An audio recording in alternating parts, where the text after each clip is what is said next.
Democrats get caught lying once again. What a shocker.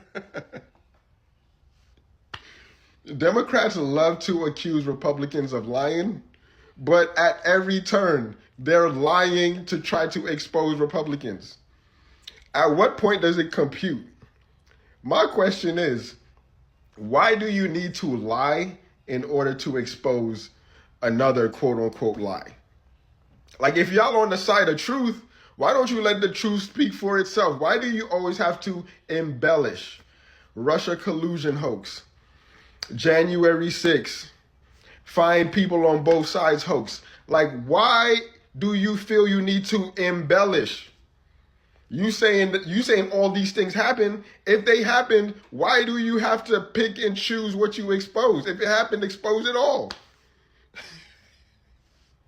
And you got these crash outs just like, man, you see, like the media, y'all can't recover from this. Y'all can't recover from this. Y'all enable this. Now they're talking about it all of a sudden because President Trump is in the Oval Office. But when Joe Biden was sitting in there, the Democrats never brought this up. This wasn't an issue that they cared about because they actually don't care about the victims in these cases. They care about trying to score political points against President Trump, as we have, of course, seen with this government shutdown. And this entire thing, again, it's not a coincidence to the American people at home. There are no coincidences in Washington, D.C. And it is not a coincidence that the Democrats leaked these emails to the fake news this morning ahead of Republicans reopening the government. This is another distraction campaign by the Democrat and the liberal media, and it's why I'm being asked questions about Epstein instead of the government reopening because of Republicans and President Trump. Here's another one. This is December 16th, 2015. I think that says 16. So wait, we'll start with, December 15th, Tuesday, December 15th at 8 p.m. And this is from Michael Wolff, the author. He wrote to Epstein. This is when Trump was running for the nomination in December 15th of 2015. He writes, I hear CNN planning to ask Trump tonight about his relationship with you, either on air or in the scrum afterward. And then Epstein responds a couple hours later, if we were able to craft an answer for him, what do you think it should be? And then Michael Wolff responds to him on 12/16, the next day. I think you should let him hang himself. If he says he hasn't been on the plane or to the House, then that gives you a valuable PR and political currency. You can hang him in a way that potentially generates a positive benefit for you. Or if it really looks like he could win, you could save him, generating a debt. Of course, it is possible that when asked, he'll say Jeffrey is a great guy and has gotten a raw deal and is a victim of political correctness, which is to be outlawed in a Trump regime. Okay, so what does that mean? What my conclusion from this is Michael Wolff is gross. We knew that yesterday. We'll know it tomorrow. And by the way, we'll know it especially tomorrow. And that's all I'm going to say. We have a bit of a tease for what's coming up on this show, making good on a promise I made to the audience long ago on Epstein. But in any event, here he is giving PR advice. I mean, whatever. He's not a good guy. I'm sure Jeffrey Epstein needed PR advice by this point in his life, and I'm sure somebody was going to provide it to him. But that's what Wolff was doing, trying to get leverage over the possible next president of the United States. It all came to nothing, but this has got Trump's critics salivating. Baby, if Donald Trump's name is in the emails, then he's obviously on the list. Let's be clear. And if his name was on the list, they would have been released a long darn time ago. Y'all not going to like me for this. Y'all going to hate me. And y'all can go ahead and start calling me every name in the book in the comments as of right now. But I am not believing it. Every single time that man gets one up or get a victory over the Democrats, we hear this same old song, which is the Epstein's files. At what point are y'all going to release them? At what point are y'all going to start giving these victims justice and start holding people accountable? That's where I'm at with it. Now, before I go any further, let me be very clear and say this. If Donald Trump is at all guilty for anything that these people have been saying for the longest time that he have done, that he needs to burn in hell 100 times over. Let me be clear and say that, because I'm not taking up for him. But I'm tired of hearing the same old Epstein song over and over again when there's really going on in America right now. At the end of the day, like I said before, if y'all not going to release them files, then let this shit go. Let this shit go, because right now y'all really just playing on our emotions, and there's a lot of energy harvesting that's going on, and I'm over it.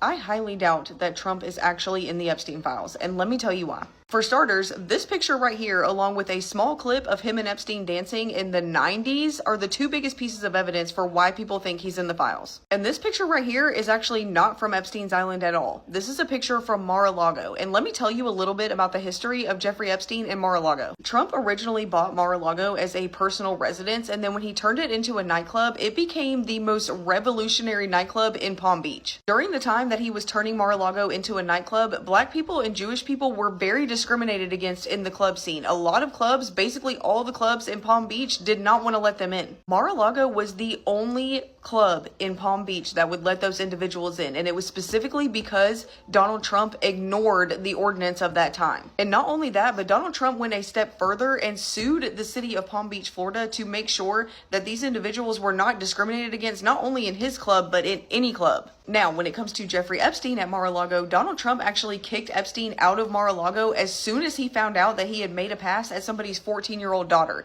and later came out and called Epstein a PDF file in 2002.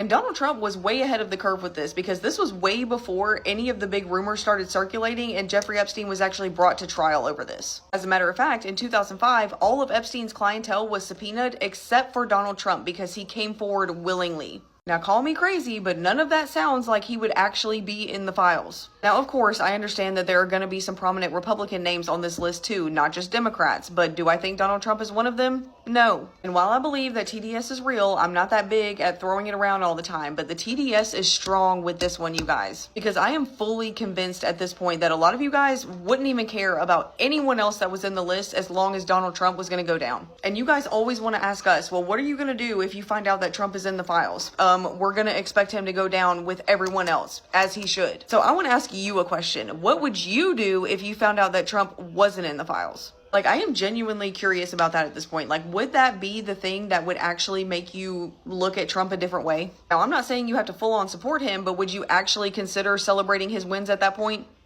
The Democrats just dropped new Epstein emails that link Donald Trump to Jeffrey Epstein. Ha! Told you he's going down.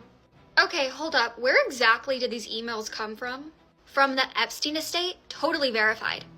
And why is the victim's name blacked out? For privacy reasons, duh. That's funny, because the original version wasn't redacted, and the victim's name was Virginia Giuffre. You know, the one who's testified multiple times that Trump never did anything and that she never even saw him at Epstein's house. Okay, but it still looks suspicious. No, it looks manipulated. You guys took the same info, redacted her name, and acted like it was new evidence. That's called narrative building? No, it's called lying. And trust me when I say this, conservatives want the Epstein list released just as much as you guys do. Biden never released it. Trump could have, I hope he does. And if it ever comes out and his name's on it, I will be the first one to not defend him. But what you guys just did, taking an old victim's statement, blacking out her name to make it look shady, that's a new low. We all want justice, but justice doesn't come from deception. Just when you think Democrats can't go any lower, they just scrape the bottom of the barrel. Hey guys, big headline this morning about Epstein and Trump and this underage victim that Trump reportedly spent hours with. If anything proves to you just how vile the people that we're dealing with are, how disgusting the media is, and how aligned the Democrat agenda is with the broader mainstream media. This story is everywhere. New York Times, Washington Post, Wall Street Journal, every cable channel. This is the front page. This is the big top story. And it alleges something absolutely heinous, that Trump spent hours at his house with one of the victims of Epstein. And it just leaves it right there, because they just want you to see that headline. Trump spent hours with a victim. Oh, what comes into your head when you think about that headline? That's exactly what they want you to do. Here's the problem, and this is how disgusting these people are. They redact the name of the alleged victim, and they did that for a reason, because the name of that victim would blow up their whole story. So they redact that part. Republicans were quick to unmask that redaction. The name is Virginia Giuffre, a young lady who, in depositions and also in her own memoir, a book that she wrote, said that Donald Trump never did anything wrong and was a perfect gentleman the entire time. They conceal that, and now your entire X feed and the media are all just out there alleging, oh, this is the smoking gun. See, he's a pedophile. This is how sick and twisted these people are. They are vile creatures. This is what we're up against. So they get an L on the shutdown. They get an L on this ridiculous story about Trump is in that. He's in that file. And Democrats are vile. Anything for power. Now, here's the headline that I missed. I can't believe I missed it because this actually answers a lot. From PBS, Speaker Johnson says he misspoke about Trump being an FBI informant in the Epstein case. Now, I don't know if you know this, but Speaker Mike Johnson's alleged that Donald Trump was an informant, that he was working with the FBI. And that is the reason he doesn't want the files to get out, because he was an informant. What do you think that would do to his base? Now, some of us would be like, okay, so you worked with the FBI. They probably approached you and okay. But there's a large swath of us that would think, I thought you were going to drain the swamp. Turns out you're part of the swamp. That would be first. But then the bigger question that would answer, because it never made sense why the FBI had it in for him. It made no sense. I understood why Hillary didn't like him, why the DNC didn't like him, why Hollywood didn't like him, why cable news didn't like. I got all that. What I couldn't wrap my brain around was, why is the FBI, why is the CIA, why is the intelligence community so against you? Maybe he burned them. Maybe because the story goes, once he got backlash from working with the FBI as an informant on Jeffrey Epstein, you know, he just pulled back and said, I don't want to do this anymore. Is it possible that the FBI was holding a grudge against President Trump? And that's the reason he did not want him to become president.